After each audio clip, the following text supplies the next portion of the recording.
1400여 년의 긴 침묵을 깨고 비로소 실체를 드러내기 시작한 익산 왕궁리 유적. 그 중심에 통일신라 시대의 5층 석탑이 있다.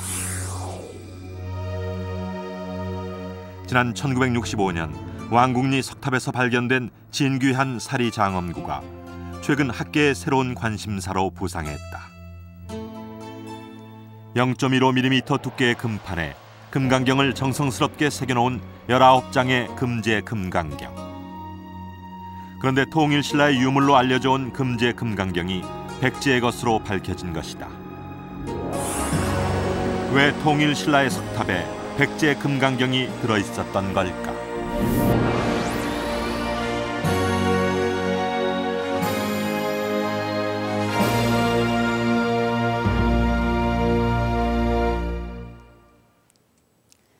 안녕하세요. 고두심입니다. 오늘은 익산 왕궁리 석탑에서 발견된 금제 금강경에 얽힌 우리 고대사의 비밀을 풀어보려고 합니다. 금제 금강경은 불교 경전의 하나인 금강경을 순금으로 만든 경판으로 국보 123호로 지정돼 있습니다. 더구나 순금으로 제작된 경판 유물로는 전 세계를 통틀어 익산 왕궁리 석탑에서 발견된 금제 금강경이 유일하다고 하니 얼마나 소중한 유물인지 짐작이 가실 겁니다. 발견 당시 금제 금강경은 표면에 오칠이 된 청동사리함에 들어있었습니다. 어떤 모습인지 확인해 보도록 하죠.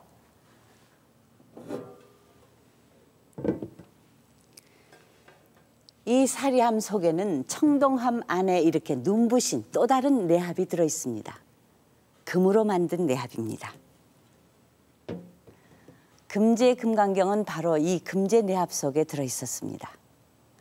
이 중에 사리함에 그것도 부족해 금으로 만든 이런 내합에 보관해 온 걸로 보아서 금제 금강경은 만든 당시에도 얼마나 귀한 경판이었는지 알 수 있겠죠. 자, 그럼 금제 금강경이 어떤 상태로 들어있는지 확인해 보겠습니다.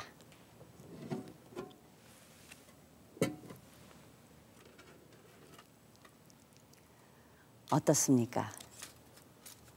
마치 금으로 만든 한 권의 책처럼 보이지 않습니까? 보시는 것처럼 금제 금강경은 두 줄의 금띠로 이렇게 묶여진 모습으로 금제 내합에 들어있었습니다. 금띠를 풀고 펼치면 어떤 모습이 될까요? 이 경판들이 어떻게 한 권의 책으로 연결되어 있는지 자세히 살펴보도록 하죠. 금제 금강경은 모두 19장의 순금 경판으로 구성되어 있습니다. 심혈을 기울여 제작한 흔적이 역력하죠. 바로 이 부분에서 19장의 경판을 하나로 연결한 정교한 솜씨를 볼 수 있습니다. 각 장마다 이렇게 경첩을 달아서 19장의 경판을 한 권으로 연결해 놓았습니다. 경첩 역시 순금으로 만든 것입니다. 금제 금강경의 첫 장입니다. 불설 금강 반야 바라밀경. 이렇게 첫 구절이 시작되는데요. 가장 강하고 밝은 지혜의 언덕에 이르는 진리의 말씀을 전한다는 뜻입니다. 그런데 금판에 새긴 글씨가 마치 붓으로 쓴 것처럼 아주 자연스럽지 않습니까? 놀라지 마십시오. 이 순금 경판 한 장의 두께는 0.15mm. 금으로 만든 종이라고 해도 과언이 아닙니다. 자, 그렇다면 세상에 단 하나뿐인 이 귀중한 유물이 어떻게 세상에 나오게 됐는지 먼저 그 경로부터 추적해 보겠습니다.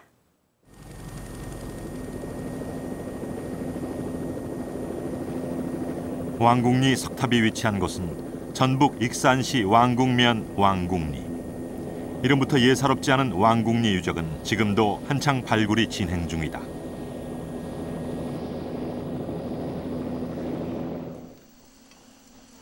왕궁리 5층 석탑 주변에서 시작된 발굴 작업이 4만여 평으로 확대되면서 예상치 못한 유적이 속속 확인돼 역사학계를 긴장시키고 있다. 처음엔 통일신라 시대의 절터라고만 여겼던 곳에서 백제 왕궁 시설로 보이는 유적이 드러난 것이다. 최초에는 여기가 지금 아시다시피 여기 이제 5층 석탑도 있고 뒤에 이제 절터라고 여겨지는 금당 강당지가 있어서 그쪽부터 조사를 했는데요. 지금은 왕궁 시설과 관련된 부분들에 집중을 하고 있습니다. 왕궁리 유적의 발굴 성과에 힘입어 5층 석탑과 여기서 나온 금제 금강경이 발견된 지 40년 만에 학계의 새로운 관심사로 부상했다. 국보 제289호로 지정된 왕궁리 5층 석탑이 처음으로 학계의 분석 대상이 된 것은 지난 1965년. 왕궁리 5층 석탑은 서로 다른 두 시대의 특징이 조화를 이루고 있다. 돌과 돌을 이어붙여 탑을 떠받치게 만든 기단부 짜임새는 통일신라의 석탑 양식이다. 그러나 지붕돌이 기단부보다 더 넓으면서도 얇고 날렵하며 끝면이 살짝 하늘로 향하는 절묘한 처리, 이것은 백제탑 지붕돌 양식이다. 이는 왕궁리 5층 석탑이 백제탑 양식을 계승한 통일신라 시대 탑이라는 뜻이다. 현재 석탑은 발굴상으로 본 층위로 보았을 때에 적어도 거기에서 있었던 유적의 백제 시대의 걸로 볼 수는 없습니다. 이것은 현재 통일신라 시대의 후반경 전후로 추정을 하고 있습니다. 기울어가는 왕궁리 석탑을 복원하기 위한 해체 작업은 놀라운 발견으로 이어졌다. 석탑의 기단부에서 나온 주춧돌 중앙에는 3개의 사리공이 한자의 품자 모양으로 뚫려 있었다. 놀라움과 흥분 속에서 사리 유물들이 수습됐다. 지름 3cm의 청동 방울과 유리와 옥으로 만든 구슬들이 쏟아져 나왔다. 구슬은 대부분 지름이 0.3mm 정도였고 최대 크기 역시 0.5mm 정도의 작은 것들이었다. 연꽃으로 만든 대좌 위에 조각된 청동열의 입상도 주춧돌 사리공에서 수습됐다. 정교한 조각 수법이 그대로 살아있는 통일신라 시대의 불상이었다. 금제 금강경이 발견된 곳은 왕궁리 석탑의 1층 지붕돌.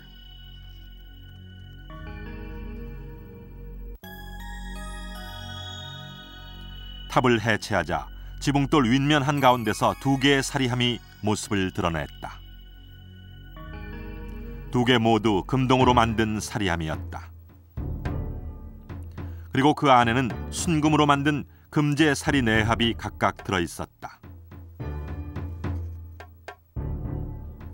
동쪽 사리공에서 나온 금제 사리 내합의 정교하고 화려한 문양은 그 자체로 발굴팀을 사로잡았다. 그러나 그것은 놀라움의 서막에 불과했다. 또 다른 보물, 녹색 유리 사리병이 금제 사리 내합에서 연이어 나온 것이다. 아름다운 색상과 빼어난 균형미로 녹색 유리 사리병은 우리나라 사리병의 최고 걸작품으로 평가받았다.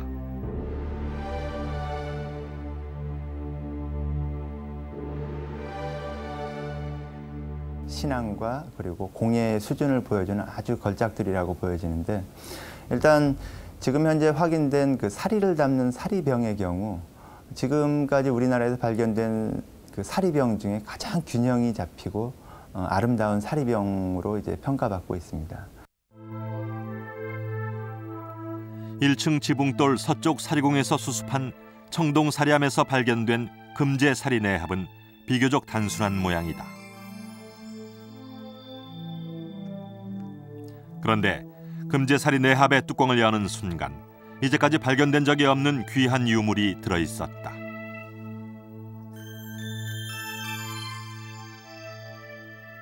오랜 세월의 흔적이 역력한 금제 금강경. 19장의 금판은 2줄의 금띠에 묶여 있었는데 아래 위로 순금 경첩을 달아 19장의 금판이 마치 하나의 책처럼 금띠로 연결돼 있었다. 금제 금강경의 발견은 우리 고대사의 엄청난 행운이었다. 금판에 새긴 거는 다른 나라에 없습니다. 그러니까는 현재로서는 왕궁리 탑에서 나온 것이 최초이면서 가장 아름다운 그런 작품으로 이렇게 승화된 예라고 할 수가 있습니다.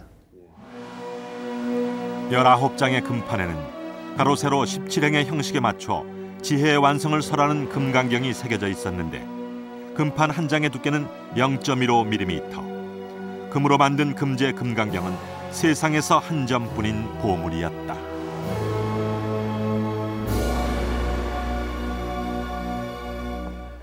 자, 이 탑이 금제 금강경이 발견된 왕궁리 5층 석탑입니다. 높이가 8m 50cm, 원형 그대로 복원한 모습입니다. 먼저 탑 지붕을 한번 봐주십시오. 지붕 돌 끝면이 살짝 공굴려 하늘로 향해 있죠. 이런 절묘한 처리는 백제 석탑에서 나타나는 특징입니다. 또한 신라 석탑은 지붕 돌 두께가 상당히 두꺼운데 이 왕궁리 5층 석탑의 지붕 돌 두께는 얇은 편입니다. 지붕 돌이 탑을 떠받치고 있는 기단부보다 넓은 것도 백제 양식입니다. 그런데 돌과 돌을 결합시켜 놓은 이런 석탑의 짜임새는 통일신라 시대의 특징입니다. 그러니까 왕궁리 5층 석탑은 백제탑 양식을 계승한 통일신라 시대의 석탑입니다. 금제 금강경은 바로 여기 1층 지붕돌 윗면에서 나와 있는데요. 그렇다면 금제 금강경은 어느 시대 것일까요? 통일신라 시대의 석탑에서 나온 것이라면 당연히 금제 금강경도 같은 시기의 것으로 봐야 하지 않을까요? 그런데 최근 이런 상식을 깨고 금제 금강경이 백제 때 제작된 것으로 밝혀지고 있습니다. 금제 금강경이 발견된 지 올해로 40년.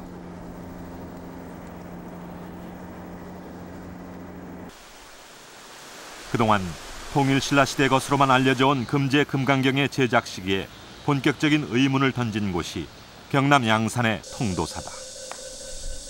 부처님의 진신사리를 모신 양산 통도사. 이곳에선 왕궁리 석탑의 사리장엄구 제작 시기에 관한 분석을 실시해왔다.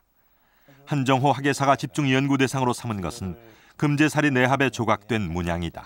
틀을 만든 후에 왕궁리 사리기들 중에서 유일하게 문양이 시문되어 있는 사리기는 이 금제사리 내합이 유일합니다. 금제사리 내합의 높이는 약 9.8cm. 반뼘 크기에 불과한 내합에는 수많은 작은 문양이 빈틈없이 조각돼 있다. 이러한 문양으로 과연 제작 시기를 알 수 있을까? 그 단서는 내합의 바탕면에 새겨진 물고기 알 모양의 어란문에서 포착됐다. 내합의 어란문은 입자가 굵고 또렷하고 성글다. 그런데 신라의 사리함에 새겨진 어란문은 확연히 다르다. 나원리 석탑에서 발견된 사리함 어란문은 입자가 작고 촘촘한 데다 중복되어 찍혀 있다. 석가탑 사리함에서도 같은 현상이 확인된다. 그렇다면 내합의 어란문은 어느 시대 특징일까? 저는 그 사리 내합에 있는 문양을 중심으로, 그러니까 사리기 자체를 가지고 이제 편년에 이제 착수를 해봤는데, 특히 그 사리기 내합 외면에 새겨져 있는 문양들은 동일한 계통의 문양들이 주로 사비 시대에 해당되는 그 6, 7세기대의 유물에서만 집중적으로 나타납니다. 금제사리 내합의 뚜껑에 새겨진 연화문. 중심에 배치된 반원을 다른 4개의 반원이 둘러싸고 그 위로 가지가 뻗쳐 올라가는 형태로 표현돼 있다. 이런 연화문도 백제 유물에서 주로 나타나는 문양이다. 공주 송산리 고분의 백제 무령왕릉에서도 비슷한 모양의 연화문이 확인된다. 무령왕릉 내부를 화려하게 장식하고 있는 수만 장의 벽돌에는 일정한 꽃 문양이 찍혀 있다. 벽돌의 꽃 문양을 반으로 자르면 왕궁리 석탑 금제사리 내합의 연화문과 비슷한 모양이다.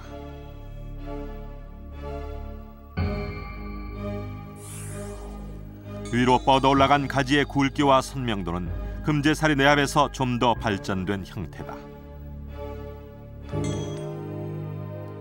왕궁리 석탑에서 출토된 금제사리 내합이 백제것이라는 증거는 내합의 주문양에서도 확인된다.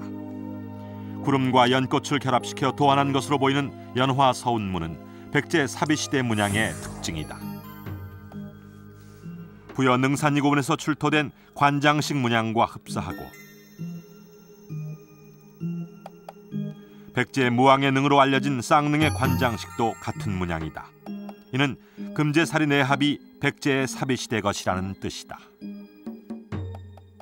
일단 그 시기 자체가 그 관련된 문양들 자체가 백제의 사비시대에 해당되는 유적에서만 발견되는 유물이라고 본다면 당연히 그 왕궁리 사리기의 편년 자체도 일단 그 백제의 사비시대로 편년을 해야 되지 않나라는 생각을 합니다. 그렇다면 금제 금강경도 백제 사비시대에 제작된 것일까?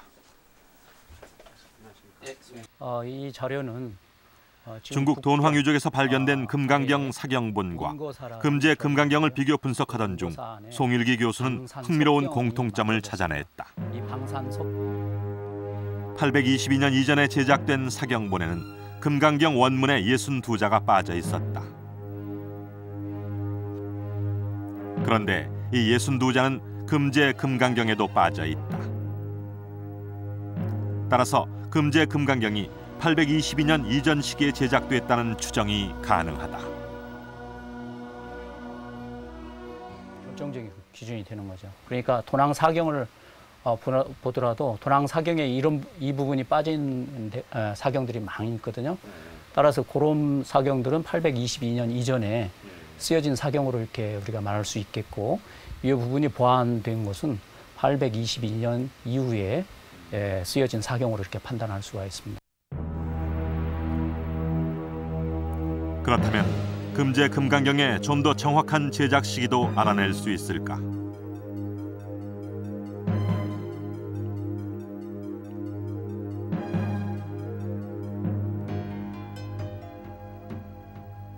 그 실마리는 금제 금강경의 글씨체에 들어있었다. 금제 금강경의 글씨체를 관찰하면 중국 불경의 글씨체가 정형화되기 전의 모습이 발견된다. 정형화된 글씨체와는 확연히 다르다. 그 시대를 반영하지 않는 서체가 그 시기에 나타난다는 것은 이건 하나의 유작이나 모조의 가능성이 높기 때문에 대단히 그건 이제 금기를 하고요. 그래서 큰 서체 서예 사상에서는 큰 그 시대에 따라서 흐름을 보여주고 있는 것이 서체의 특징이라고 말씀드릴 수 있겠습니다. 이는 금제 금강경의 특징적인 글씨체에 한 시대의 글씨체 흐름이 들어있음을 말해준다. 득자는 물수변을 쓰고 있다. 하지만 9세기 이후에 제작된 당나라 불경에는 발행변의 정자체로 바뀌었다.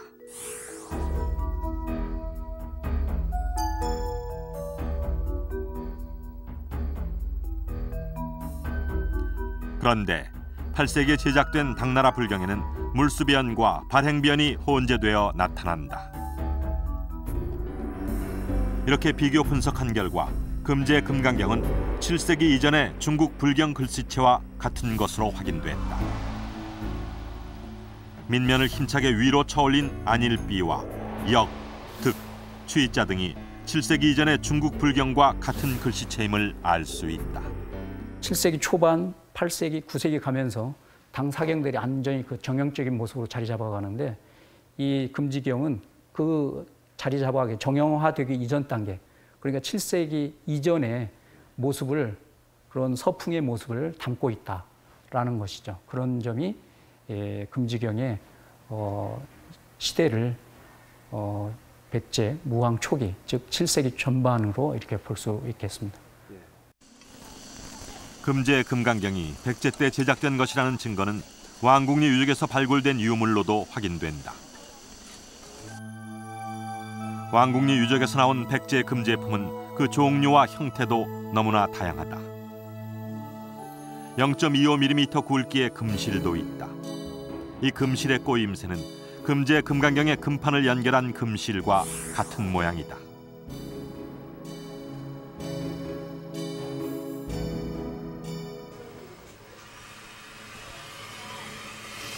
그렇다면 백제인들은 금제 금강경을 어떻게 만들었을까?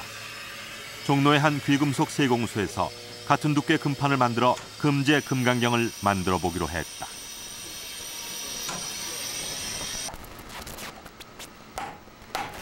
(0.15mm의) 금판을 만들기 위해 금강경 한 장의 무게와 동일한 양의 순금을 사용했다.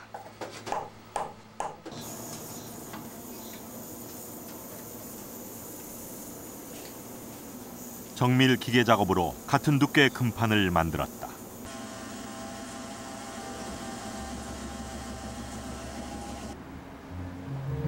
금강경 제작은 김경호 선생이 맡았다. 그동안 불경을 금으로 쓰는 작업에 매달려온 김경호 선생은 우리나라에서 손꼽히는 금사경 전문가다.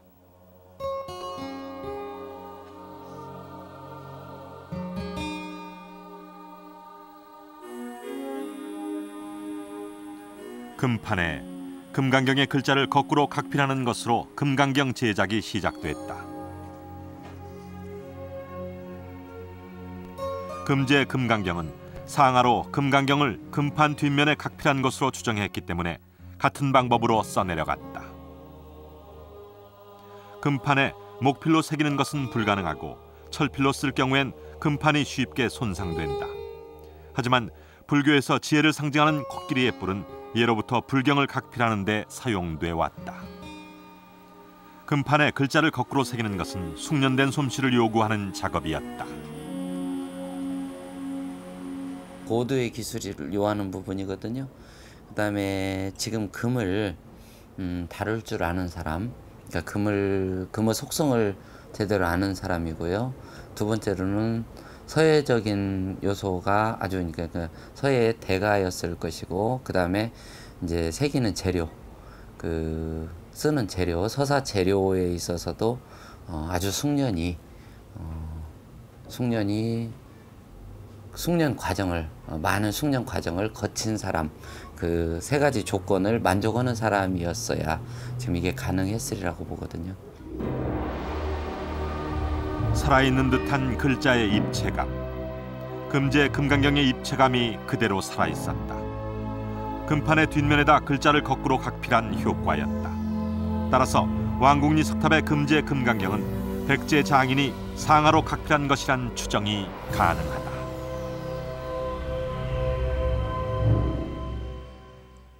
이렇게 해서 그동안 학계에서 통일신라 시대의 것으로 생각했던 금제 금강경이 백제 때 만든 것으로 밝혀졌습니다. 그렇다면 여기서 새로운 의문이 생깁니다. 저 왕궁리 5층 석탑은 통일신라 시대의 석탑이 아닙니까? 더구나 탑 기단부 주춧돌에 들어있던 금동열의 입상도 통일신라 불상입니다. 그런데 지붕돌에는 백제의 금제 금강경이 봉안돼 있었다. 참으로 이상하지 않습니까? 대체 무슨 이유로 백제의 금제 금강경이 통일신라 시대의 왕궁리 석탑에 들어있었던 것일까요? 의문의 첫 단서는 왕궁리 석탑 해체 복원 과정에서 드러났다. 기단부를 해체하자 통일신라 시대 석탑에서는 발견된 적이 없는 목탑의 주춧돌이 나와 의아하게 만들었다. 4개의 돌 기둥으로 둘러싸여 있는 주춧돌의 모양과 품자형 사리공은 전형적인 목탑 사리공 양식이다.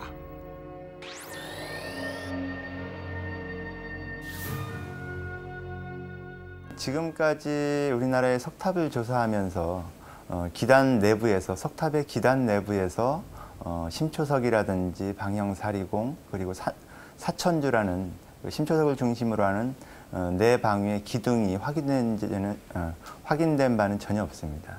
그래서 그 유구는 지금 석탑과 관련된 유구라기보다는 석탑의 앞선 시대에 관련된 또 다른 유구라고 파악해야 될 것 같습니다.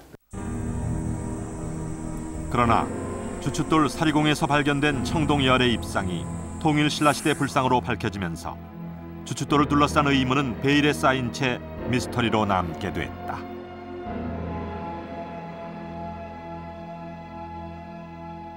대체로 신라말 고려초 이러한 시기의 불상 편년이 아주 어렵습니다. 그래서 확실하지 않기 때문에 대체로 9세기 내지 10세기 이런 정도로 그 편년을 하고 있습니다. 그런데 지난 1993년 왕궁리 석탑 주변에서 주춧돌의 의문을 풀어줄 새로운 유적이 드러났다. 거대한 규모의 목탑지가 발굴된 것이다. 한비연의 길이가 약 17m에 이르는 목탑지는 마사토와 점질토를 한 층 한 층 시루떡처럼 쌓은 판축기법의 정교한 구조였다. 왕궁리 석탑이 세워지기 전에 목탑이 있었다는 증거다. 목탑지의 판축층에서 백제 사비시대 연화문 수막새가 출토돼 그 자리에 백제의 목탑이 있었던 것이 확인됐다.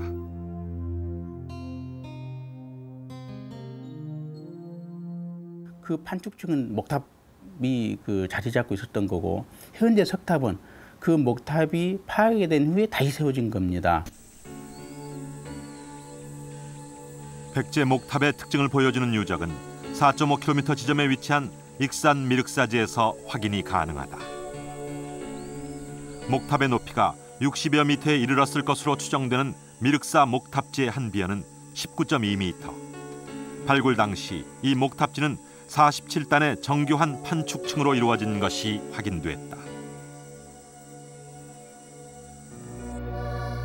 32단의 판축층으로 만들어진 왕궁리 목탑지와 제작 기법과 규모도 비슷한 것을 알 수 있다. 백제 목탑지와 기와의 발견으로 그동안 의문으로 남아있던 주춧돌의 미스터리가 비로소 풀리게 됐다. 품자형 사르공이 뚫린 주춧돌. 그것은 바로 거대한 백제 목탑을 떠받치던 주춧돌이었던 것이다. 목탑의 심초석에 있던 사리장치들을 석탑의 구조에 맞춰서 초층 옥계석으로 올리고 그 밑에 그 비어있는 사리공 안에는 그 시기에 만들어진 금동열의 입상을 그 안에다 봉안해서 탑을 완성했다고 보여집니다.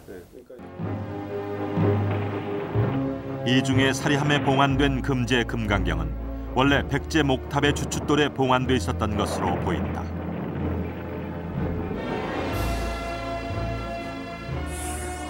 그러다 통일 신라 시대에 이르러 목탑이 유실되자 주춧돌을 그대로 이용해 석탑을 세운 것으로 추정된다. 그때 금제 금강경이 봉안된 사리함은 1층 지붕돌 윗면에 넣어둔 것이었다.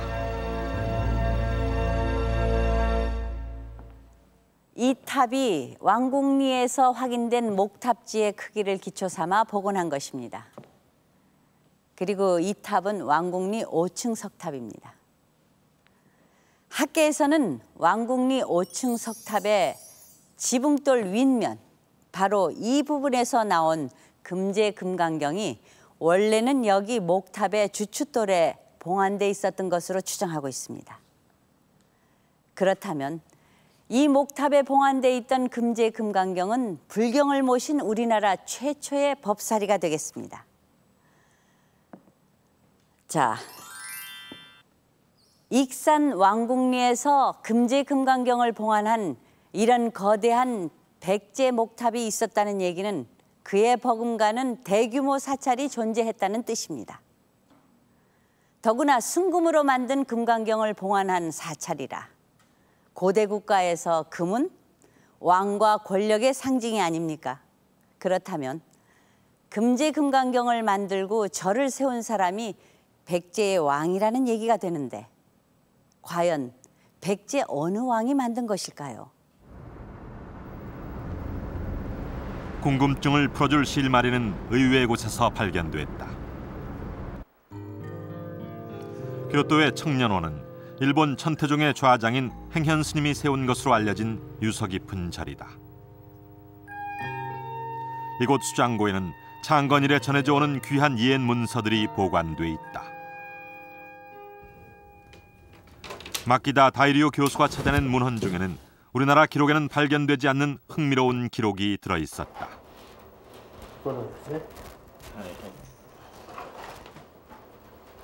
7세기 중국의 불경을 기록해놓은 관세음 응험기가 그것이다.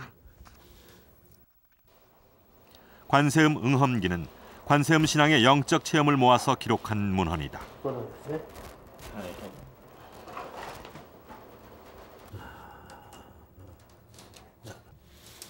그런데 마키다 다이리오 교수는 관세음 응험기를 분석하던 과정에서 구체적으로 묘사된 백제 무왕과 관련된 기록을 발견했다.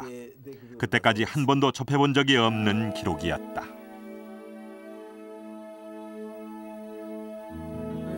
백제 무왕이 조성한 제석정사가 무왕 40년에 벼락으로 불탔다는 것이다.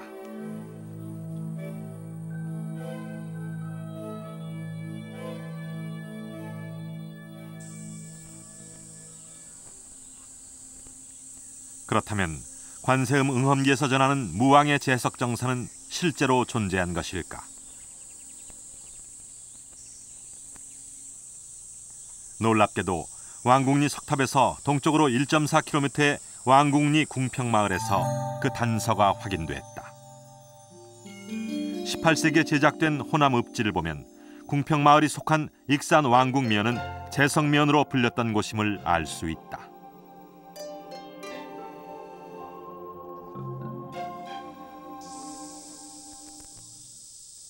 궁평마을 뒷산은 지금도 제석사지로 불린다. 이게 원청 토석이 크고 그러니까 이곳이 관세음 응험기에서 전하는 제석사 터였음을 결정적으로 뒷받침해주는 유물이 있다. 당시 여기 발굴하실 때 이 뭐 소문에 의하면 기와가 많이 나왔다고 들었는데. 많이 나왔어요. 이게 여기요 지금. 여기 이 고추밭 있는데 이쪽으로 쭉 하니 이어서 안으로 쭉 하니 길게 들어가 있어요. 그래서 이게 조사 얼굴 해가지고 실측하고 지금 덮어놓아 있어요. 불탄 잔해가 남아있는 폐기장에서도 백제 기와 조각들이 무더기로 출토됐다. 제석사지를 최초로 발굴할 때는 제석사라고 새겨진 명문 기와도 나왔다.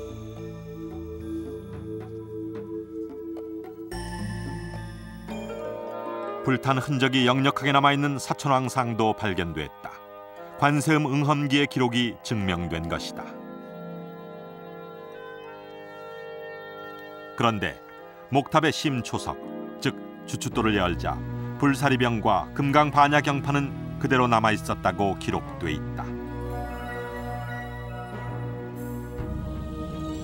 관세음 응험기가 전하는 사리장엄구는 왕궁리 석탑의 녹색 사리병, 금제 금강경과 너무도 비슷하다. 대체 그 까닭은 무엇일까? 제석사터에는 두 동강 난 거대한 돌이 앞뒤로 놓여 있다. 인공으로 만든 사리공 흔적이 역력하다.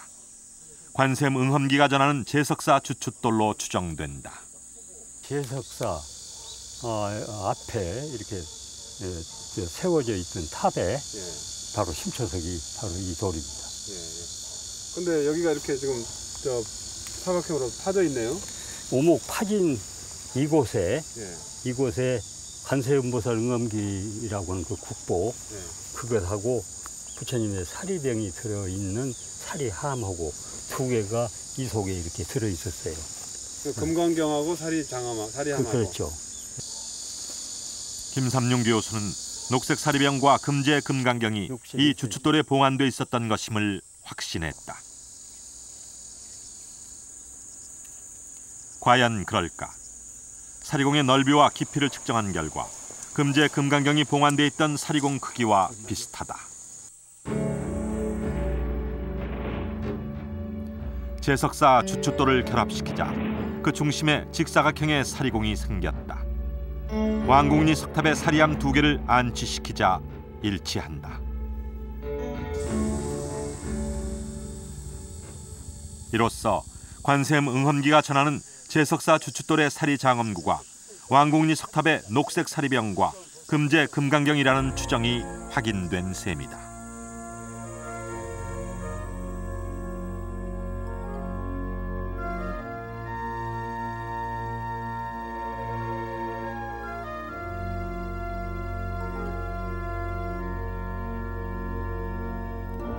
백제 무왕의 지시로 만든 금제 금강경은 제석사가 불타자 지금의 왕궁리 유적지로 옮겨온 것으로 보인다.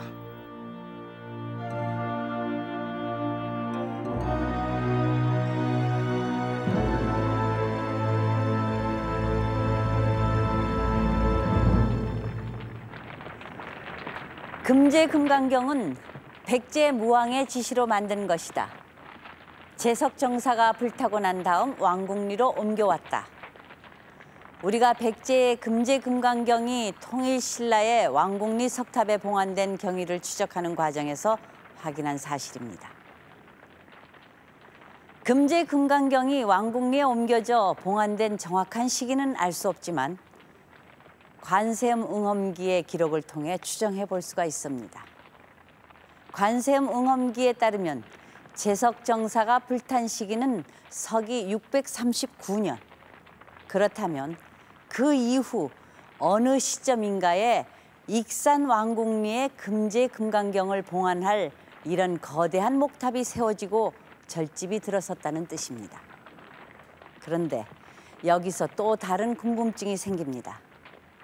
왜 하필이면 백제 수도인 부여와는 멀리 떨어진 이곳 왕궁리에 목탑을 세웠을까요? 대체 익산 왕궁리는 어떤 곳이었길래 무왕이 심혈을 기울여 만든 금제금강경을 모시는 자리로 선택된 것일까요?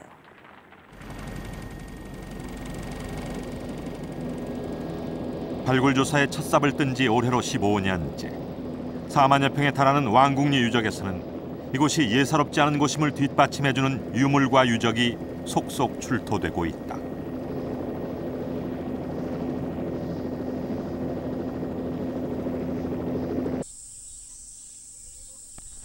유적지 동쪽의 낮은 구릉지대에서 발굴된 성벽은 비교적 옛 모습이 잘 보존된 백제 성벽으로 확인됐다.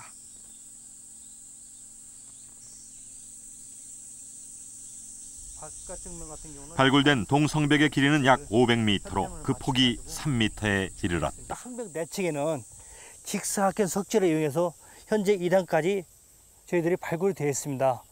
그리고 위측에는 자연적인 돌 그대로 자체를 이용해서 면이 판편한 면을 이용해서 석축을 했습니다. 발굴 과정에서 백제 왕성과 관련된 특별한 성벽임을 암시해준 것은 기와무지였다.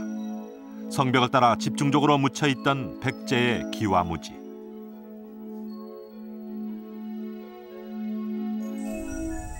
그것은 왕궁리 유적의 성벽이 마치 경복궁의 담장처럼 고급스럽게 기와로 치장한 백제 왕성이었다는 증거다.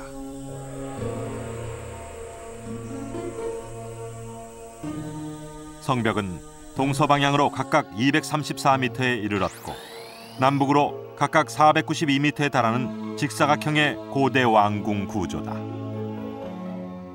남북이 약 490m, 동서가 약 240m 정도. 그래서 그 남북 비율과 동서 비율이 약 2대1 정도로 그 남북적으로 긴 장방형의 그런 그 계획된 직사각형 모양을 하고 있다는 점이 굉장히 독특하고요. 그다음에 그 성벽의 그 구조는 이 치석된 사각형의 석재를 이렇게 조밀하게 쌓아 올려서 외관을 치장한 그런 그 석성 구조고요. 그 속 안에는 막도를 채워 넣습니다. 근데 이러한 것은 이제 성벽이라기보다는 그 폭이 약 3m 정도 되는 그런 그 궁궐의 담장과 같은 성격이 강한 그런 걸로 생각되고 있습니다. 성 내부도 치밀하게 설계된 흔적이 역력하다. 경사진 지형을 평평하게 만들기 위해 L자 형태로 땅을 깎아내고 돌을 쌓아 계단식으로 건물질을 조성한 석축 부지가 확인됐다. 동서를 가로지르게 쌓은 이런 석축은 모두 4개 층으로 조성된 것으로 드러났다. 경사진 땅을 계단식으로 해야 건물을 평평하게 해야 건물을 지을 수 있기 때문에 일단 그 건물이 들어설 부분의 앞에를 깎았습니다. 이렇게 지금 보시면 이 흙들은 완전히 그 부식되지 않은 단단한 흙입니다. 그러니까 바위만 부식이 돼서 잘 부서지지 않은 흙인데 이 부분을 깎아서 지금 이 라인들이 이 양쪽 라인이 이 석축을 하기 위한 파낸 자리입니다. 그래서 이 부분을 파내고 이 전면을 다듬은 돌들을 아주 일정하게 쌓았습니다. 그래서 한 2m 정도 높이를 쌓아서 앞에서 봤을 때 이 건물이 아주 웅장하게 보이도록 한 겁니다. 계단식 석축 대지에 세워진 건물은 웅장하게 보였을 것으로 추정된다. 성 내부에서는 부석 건물지들도 출토됐다. 네 번째 축대의 서북 쪽에서 발견된 3개의 대형 구덩이는 배수로와 이어져 있었다. 깊이 3.4m의 대형 구덩이. 그것은 국내에서 처음으로 발견된 백제 화장실이었다. 화장실에선 누군가 빠뜨린 집신과 함께 50여 점의 막대기가 무더기로 출토됐다. 발굴 당시만 해도 그 용도를 짐작조차 못했던 막대기는 볼일을 보고 뒤처리를 하는 일종의 화장지로 밝혀졌다.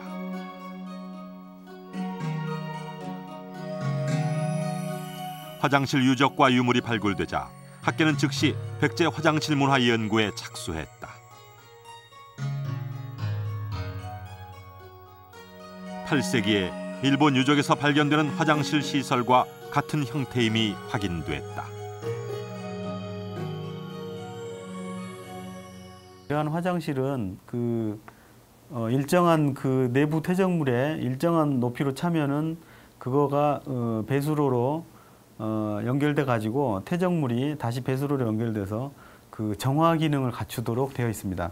그래서 이렇게 정화 기능을 갖춘 아주 고도로 계획되고 과학적인 설계를 갖춘 화장실이 발견됐다라고 하는 것은 우리가 백제 시대의 그 어떤 높은 기술 수준을 알 수 있는 거죠.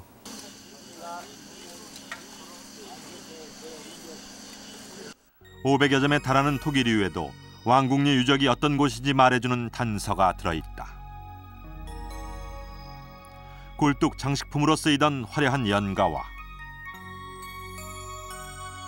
불을 밝히던 최고급 2형 등잔, 그리고 전달린 토기는 백제의 최고위층이 사용하던 유물이다. 발굴 직후 학계의 관심을 집중시킨 이 조각은 본산지인 중국에서도 출토 사례가 희박한 청자연화문자기로 국내에선 처음으로 발굴된 귀한 유물이었다.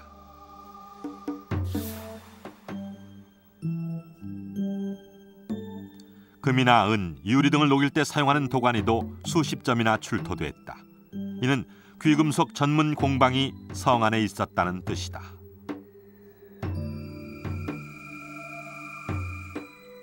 이를 증명하듯 다양한 형태의 금 제품도 왕궁리 추정 공방지에서 무더기로 수습됐다. 화려한 금구슬의 지름은 최대 크기가 0.3cm. 이런 최고급 금 제품은 왕궁리 유적이 백제 왕궁이라는 또 다른 증거다. 왕궁 평성 안에서 금 도가니, 은 도가니 등등의 것을 제작했던 이 공방 시설이 확인되고 있습니다. 바로 그 같은 금 제품, 은 제품이라든지 이러한 아주 고귀한 그런 제품들을 곧바로 공급할 수 있는 대상이 인근에 있었다, 바로 옆에 있었다라고 하는 것을 이제 말해주고 있습니다. 이런 것을 놓고 볼 때 이 왕궁 평성 유적은 격이 제일 높은, 대단히 높은 왕성 유적으로 보는 것이 틀림없지 않겠는가, 이런 생각을 하게 됩니다. 왕궁이라는 결정적인 증거는 출토된 기와에서 발견됐다.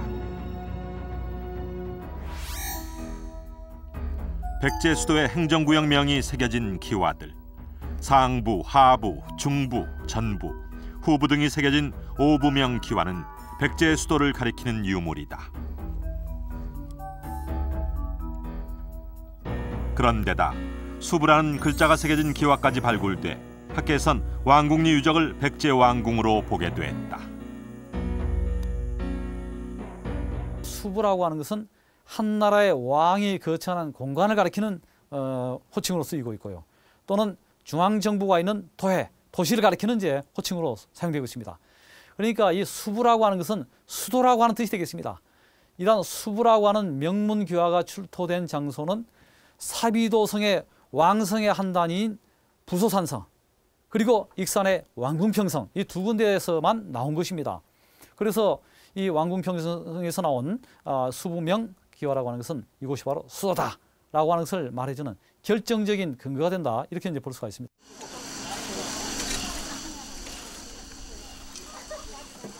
그렇다면 왕궁리에 백제 왕궁이 건설된 것은 언제일까? 기와를 겹겹이 쌓아올린 와적 기단에서 그 실마리가 풀렸다.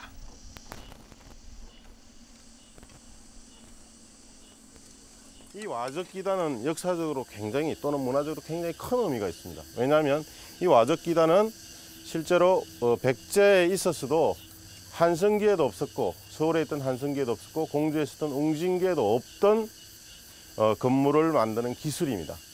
그래서 이 와적 기단은 백제가 사비로 천도하고 난 다음에만 나타나는 기술인데 이 익산 왕궁리 유적에서 이 와적 기단이 나타난다는 것은 당연히 이 왕궁리 유적이 조성된 시기가 사비 시기라는 겁니다.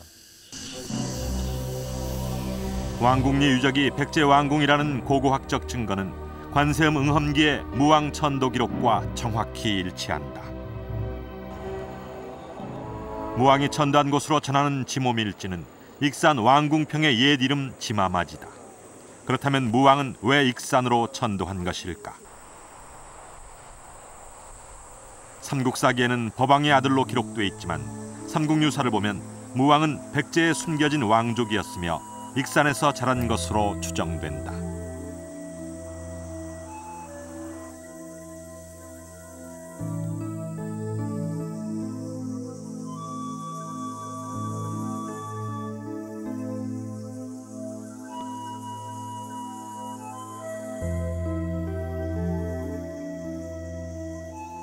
익산이라고 하는 것은 이제 세종실록 지리지라든지 여타한 이제 그 지리지에 보면은 이 무왕의 어떤 성장과 관련된 설화가 많이 묻어 있는 곳입니다.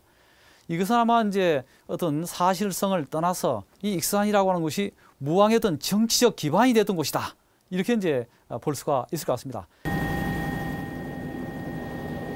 익산 경영에 남다른 의지를 가지고 있었던 무왕의 행보는 미륵사 창건으로도 확인된다.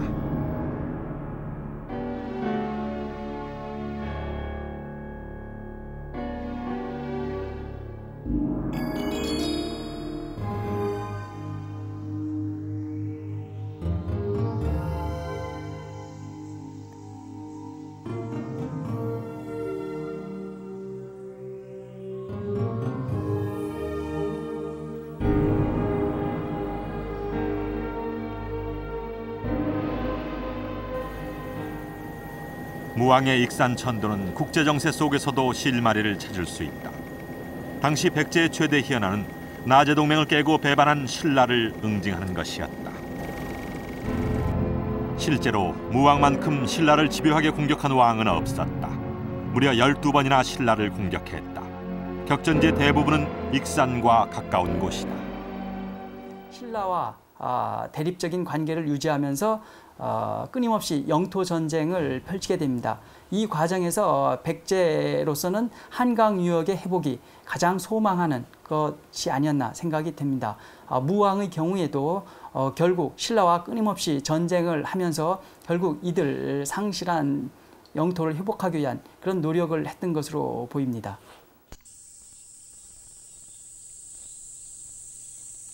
무왕의 익산 천도는 잃어버린 고토를 회복하고 백제 부흥을 위한 정치적 결단으로 추정된다.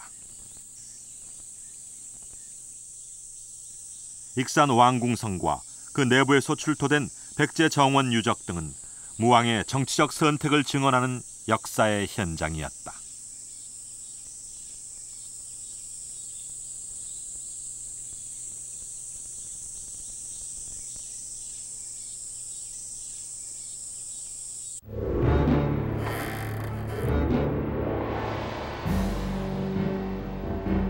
백제 중흥을 꿈꾸며 국력을 모으고 전략을 짜았던 무왕의 승부처가 바로 익산 왕궁이었던 것이다.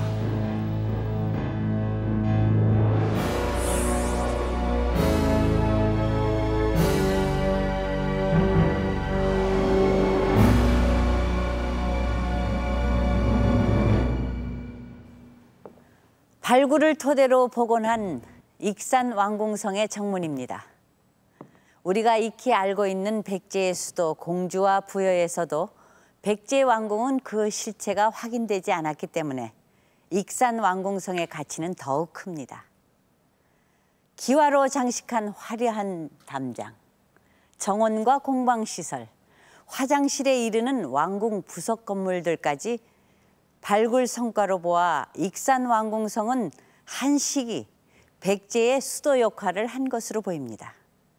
그렇다면 무왕이 이곳에 왕궁을 지을 때 금제 금강경을 봉안한 목탑을 왕실 사찰로 함께 지은 것일까요?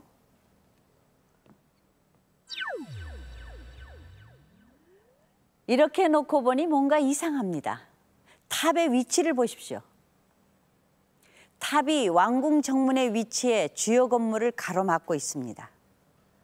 왕실의 안녕을 기원하는 국내 사찰이라고 하더라도 보통은 왕궁의 깊숙한 곳에 위치하기 마련입니다. 자, 그렇다면 무슨 이유로 금제 금강경을 봉안한 탑과 절이 왕궁의 정면에 들어선 것일까요? 왕궁성에서 발굴된 주요 건물지는 대부분 5층 석탑 너머에 집중돼 있다.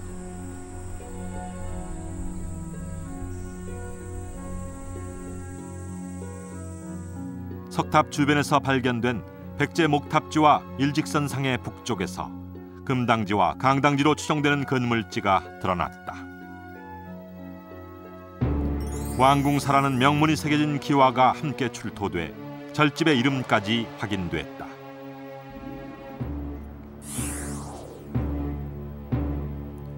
그동안 출토된 절집 건물지를 보고 나면 1탑 1금당 양식의 전형적인 백제 가람 배치다.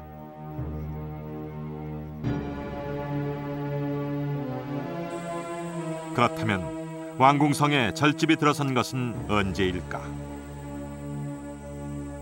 백제 목탑지 주변에서 왕궁 건물로 추정되는 집자리의 발굴로 그 실마리가 잡혔다. 이제 까고서 현재 이 초석들이 이렇게 연결이 돼 있는데요.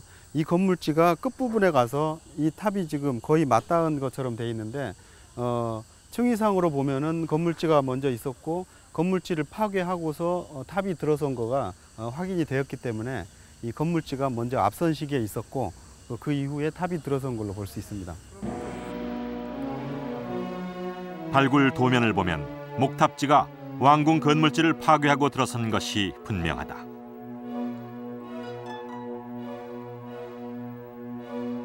이 배수로는 무왕 때 조성된 것으로 확인된 왕궁 배수로다.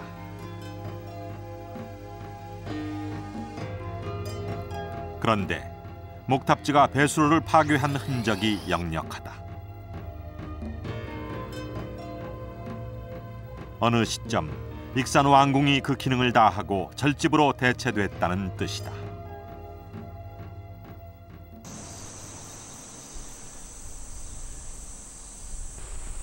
학계에선 백제의 수도가 익산에서 다시 사비로 옮겨간 것으로 분석한다. 삼국사기에 이를 뒷받침하는 기록이 있다.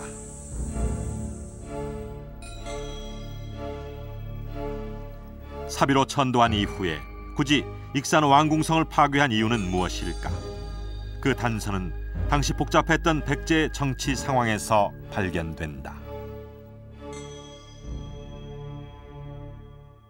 의자왕이 태저로 책봉되는 과정이라든지 이런 것을 보면은 상당히 많은 우여곡절이 있었고 또 결국 의자왕을 지지하는 새로운 정치 세력의 존재가 상정이 됩니다.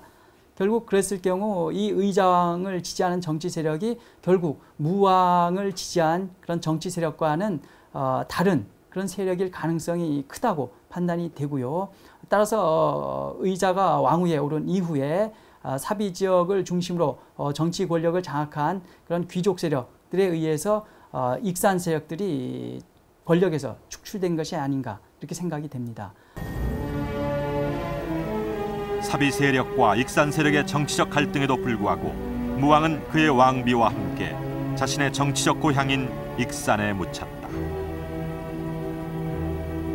사비 시대의 다른 왕은 모두 부여의 능산리 고분에 안장됐지만 무왕은 익산에 잠들었다.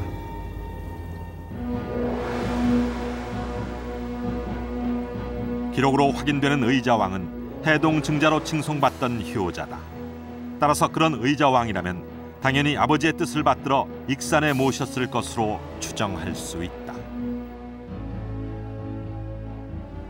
의자왕이 돌아가면 명백한데 의자왕은 이쪽에서 아버지 뜻을 잊지 못하고 부여로 되돌아가면서 아버지가 지었던 궁터 한 가운데에다가 궁을 헐어버리고, 왜냐하면 궁으로는 이제 앞으로 안 쓸 거니까 헐어버리고 거기에서 이제 거기다가 절을 짓고 탑을 쌓고 그래가지고 자기 아버지의 기념비적인 그런 절로서, 그런 탑으로서 거기다가 축조를 했다. 왕궁에 절집이 세워진 것은 무왕의 유지를 기리면서 정치적 갈등도 해소하려는 의자왕의 정치적 선택이었다. 1400년 전 휘몰아쳤던 백제 말기의 내밀한 역사가 그렇게 통일신라의 석탑에 간직되어 온 것이다.